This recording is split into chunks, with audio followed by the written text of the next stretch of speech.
اللہ الرحمن الرحیم۔ السلام علیکم ورحمۃ اللہ وبرکاتہ۔ اللہ کے عرش کے سائے تلے قیامت کے دن جو خوش نصیب ہوں گے، نبی کریم صلی اللہ علیہ وسلم نے فرمایا 7 لوگ قیامت کے دن اللہ کے عرش کے سائے تلے ہوں گے جس دن کوئی سایہ نہیں ہوگا۔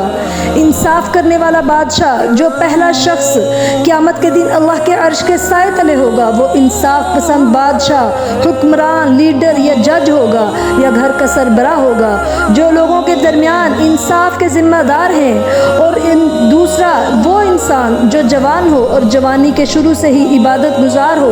اس کی آنکھوں اور دل میں حیا ہو، اللہ کا ڈر ہو اور تقوی اختیار کرتا ہو، اور جوانی کی ابتدا سے لے کر جوانی کی انتہا تک وہ مسلسل اللہ کی عبادت کرتا ہو۔ اور یہ فیض بندے کا 12-14 سال کی عمر میں سٹارٹ ہوتا ہے اور تقریباً 30 سے 35 سال کی عمر تک رہتا ہے، جوانی کا فیض۔ لیکن آج انتہائی افسوس سے مجھے کہنا پڑے گا کہ ہماری ینگ جنریشن گناہ اور معصیت میں یہ پیریڈ گزار دیتی ہے، اللہ معاف کرے، حالانکہ کچھ پتہ نہیں کہ زندگی کا اختتام کب ہو جائے۔ اللہ نہ کرے کہ جوانی میں ہی ہو جائے۔ کتنے ماں کے شیر جوانی میں ہی اس دنیا فانی سے کوچ کر گئے، لہٰذا زندگی کا کچھ پتہ نہیں، ہر وقت اللہ سے ڈرتے رہنا چاہیے۔ اور تیسرا وہ شخص جو قیامت کے روز اللہ کے عرش کے سائے تلے ہوگا، وہ شخص ہوگا جو ایک نماز پڑھنے کے بعد دوسری نماز کا انتظار کرتا رہتا ہے، مسجد میں فکر میں رہتا ہے کہ کہیں میری نماز لیٹ نہ ہو جائے،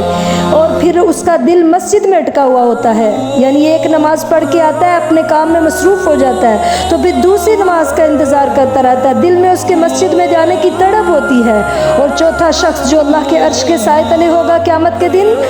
جس نے اگر زندگی میں دوستی کی تو صرف اللہ کی رضا کے لیے، اور اگر کسی سے وہ کیا کہتے ہیں ملا تو اللہ کی رضا کے لیے، اور اگر کسی سے جدا ہوا تو وہ بھی اللہ کے رضا کے لیے۔ ایک معنی تو اس کا یہ بھی ہے کہ اگر زندگی دنیا میں اسے دوست ملا ابھی تو وہ اللہ کی رضا کے لیے، اور جدا ہوں تو بھی اللہ کی خوشنودی کے لیے۔ اور دوسرا معنی یہ کہ ملنے سے لے کر موت تک وہ اللہ کی رضا کے لیے ہی ملتا رہا ہے، لیکن آج بغیر ذاتی مفاد کے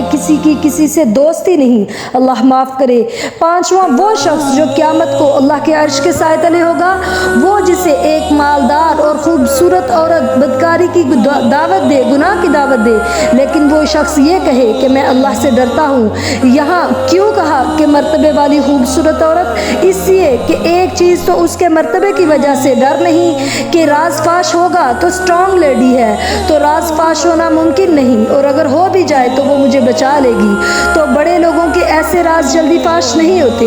اور دوسرا نہ صرف مرتبہ ہے بلکہ وہ خوبصورت بھی ہے اور اٹریکٹیو بھی ہے، تو اثر و رسوخ رکھنے والی خوبصورت عورت اگر بلائے اور وہ کہے کہ نہیں میں اللہ سے ڈرتا ہوں، تو انشاءاللہ ایسے بندے کو بھی اللہ قیامت کے دن اپنے سائے تلے جگہ دیں گے، سبحان اللہ۔ اور پھر آپ صلی اللہ علیہ وسلم نے فرمایا کہ چھٹا وہ آدمی جو اکیلے تنہائی میں چھپا کر صدقہ کیا ہو، ایسا صدقہ کیا ہو کہ دائیں ہاتھ سے کرے اور بائیں ہاتھ کو خبر تک نہ ہو، یعنی کہ اگر ڈونیشن وغیرہ کی ہے تو وہ اللہ مطلب اگر لوگوں کو دکھانا، اس کا مقصد صرف یہ ہے کہ لوگ بھی موٹیویٹ ہوں اس سے اور لوگ بھی اللہ کی رضا کے لیے وہ لوگوں کی ہیلپ کریں، مدد کریں غریبوں کی، تو پھر تو کوئی مسئلہ نہیں۔ لیکن اگر چھپا کے صدقہ کرتا ہے تو اس کا یہ بھی فائدہ ہے کہ قیامت والے دن وہ اللہ کے عرش کے سائے تلے ہوگا، سبحان اللہ۔ تو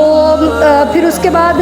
یہ ہے کہ 7واں وہ شخص آپ صلی اللہ فرمایا ہے کہ اللہ کے عرش کے سائے تلے ہوگا قیامت کو کہ جس نے اکیلے تنہائی میں اللہ کو یاد کیا اور خوف کی وجہ سے اس کی دونوں آنکھیں بہہ پڑی، تو اللہ کے عذابوں سے ڈرتے ہوئے۔ اور پھر حضرت علی رضی اللہ تعالیٰ عنہ کے دور میں ایک مسجد میں بندہ آیا اور رو رہا تھا، تو انہوں نے فرمایا کہ اگر تو تنہائی میں روتا تو تجھے یہ اعزاز ملتا کہ قیامت کے دن تو اللہ کے عرش کے سائے تلے جگہ پا سکتا، کیونکہ اجتماعیت میں دیکھا دیکھی رونا آسانی سے آ جاتا ہے، لیکن تنہائی میں وہی روئے گا جسے قبر کا ڈر ہو، حشر کا ڈر ہو، دوزخ کا ڈر ہو، میزان کا، پل صراط کا ڈر ہو۔ تو اس لیے جو انسان تنہائی میں ایک آنسو بھی بہا لیتا ہے وہ بھی قیامت والے دن اللہ تعالیٰ کے عرش کے سائے تلے وہ ہوگا انشاءاللہ۔ تو اللہ سے دعا ہے کہ اللہ تعالیٰ ان تمام پوائنٹس پہ ہمیں عمل کی توفیق دے، تاکہ قیامت والے دن جس دن کوئی سایہ نہیں ہوگا، سورج سر پر ہوگا، تو انشاءاللہ اس دن ہم اللہ کے عرش کے سائے تلے ہوں گے، جو سب سے بہترین جگہ ہوگی۔ آمین۔ السلام علیکم ورحمۃ اللہ وبرکاتہ۔